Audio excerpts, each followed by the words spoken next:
खबर की ओर रुख कर रहे हैं। सुप्रीम कोर्ट ने राजस्थान के 11 निजी डेंटल कॉलेजों पर 110 करोड़ रुपए का जुर्माना लगाया है। इन कॉलेजों ने नियमों को ताक पर रखकर एडमिशन दिया था।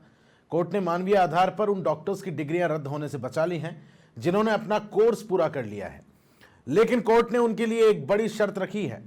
शर्त के मुताबिक इन डॉक्टर्स को शपथ पत्र देकर राज्य में 2 साल तक निःशुल्क सेवा देनी होगी। शैक्षणिक सत्र 2016-17 के दौरान हुई बैचलर ऑफ डेंटल सर्जरी यानी कि बीडीएस एडमिशन फर्जीवाड़े पर कोर्ट ने यह महत्वपूर्ण फैसला सुनाया। देखिए इस पर एक खास रिपोर्ट।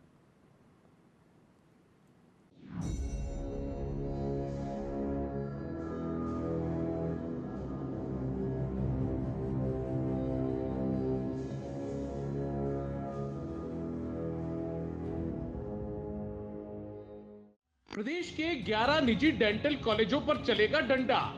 11 निजी डेंटल कॉलेजों को देना होगा 110 करोड़ रुपए का जुर्माना। इन कॉलेजों ने नियमों को ताक पर रखकर दिया था एडमिशन।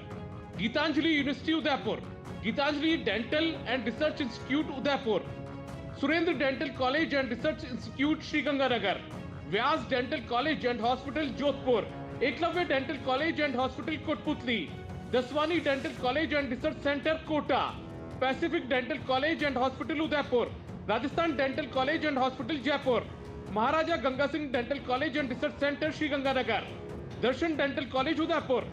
दरअसल सुप्रीम कोर्ट ने राजस्थान के इन 11 निजी डेंटल कॉलेजों पर नियमों को ताक पर रखकर बैचलर ऑफ डेंटल सर्जरी के लिए एडमिशन देने के मामले में 110 करोड़ रुपए का जुर्माना लगाया है। हर कॉलेज से 10-10 करोड़ रुपए वसूला जाएगा। सुप्रीम कोर्ट के जस्टिस जेके माहेश्वरी और जस्टिस विजय बिश्नोई की पीठ ने ये फैसला दिया है। दरअसल विवाद तब शुरू हुआ जब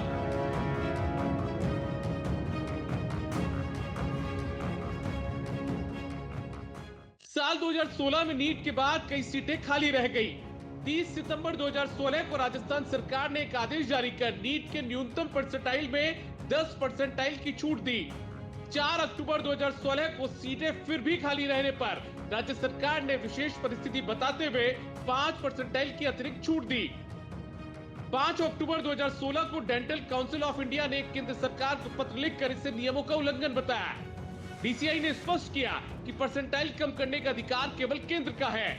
6 अक्टूबर 2016 को केंद्र सरकार ने राजस्थान सरकार को फटकार लगाते हुए आदेश वापस लेने को कहा। चेतावनी दी कि ऐसे एडमिशन शुरू से ही अवैध माने जाएंगे। इसके बावजूद प्राइवेट कॉलेजों ने इन तारीखों के बीच न केवल सरकारी छूट का फायदा उठाया बल्कि उससे भी आगे बढ़कर शून्य और नेगेटिव नंबर वाले छात्रों को भी एडमिशन दे दिया। कोर्ट ने फैसले में माना कि साल 2016-17 में नीट के न्यूनतम परसेंटाइल को कम करने का अधिकार केवल केंद्र सरकार के पास था, जिसे डेंटल काउंसिल ऑफ इंडिया की सलाह से किया जाना था। लेकिन राजस्थान सरकार ने अपने स्तर पर ही पहले 10 परसेंटाइल और फिर 5 परसेंटाइल की छूट दे दी।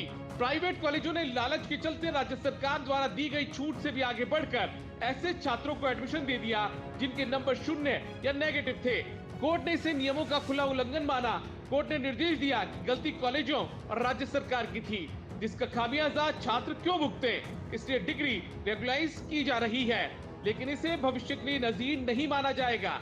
उधर डीसीआई के वकील ने तर्क दिया कि एडमिशन लेने वाले छात्र निर्दोष नहीं है, उन्हें पता था कि अनियमित है, इसलिए इसे रद्द किया जाना चाहिए। छात्रों के वकील ने तर्क दिया कि साल 2018 में हाईकोर्ट के सिंगल बेंच और बाद में डिवीजन बेंच के अंतरिम आदेशों के भरोसे उन्होंने पढ़ाई पूरी की। अब डिग्री छीनना उनके जीवन के साथ खिलवाड़ होगा। वहीं कोर्ट ने इस फर्जीवाड़े में शामिल प्रत्येक अपीलकर्ता कॉलेज पर 10 करोड़ रुपए और राजस्थान सरकार पर 10 लाख रुपए का जुर्माना लगाया है। ये राशि 8 सप्ताह में राजस्थान राज्य विधिक सेवा प्राधिकरण के पास जमा करानी होगी।